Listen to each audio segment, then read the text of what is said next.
અયોધ્યામાં ભગવાન શ્રીરામના પ્રતિષ્ઠા મહોત્સવ નિમિત્તે અક્ષત પૂજા, મહાઆરતી અને ભજન સમારોહ આયોજન કરવામાં આવ્યું હતું, જેમાં ભાજપાના અગ્રણી નેતાઓ, મેયર પ્રતિભા જૈન, ભાજપાના દિનેશ શર્મા, ભવાનીસિંહ શેખાવત અને અન્ય સાથી કાર્યકર્તાઓ અને સંગઠનના કાર્યકર્તાઓ સાથે રામભક્ત ભારી માત્રામાં હાજર રહ્યા હતા।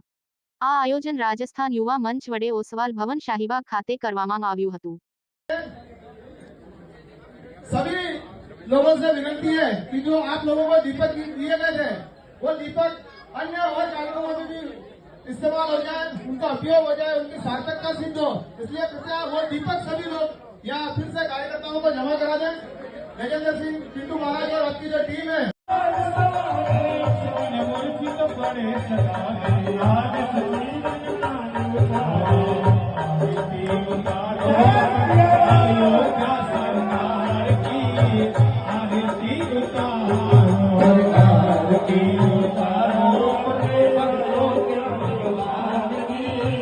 आरती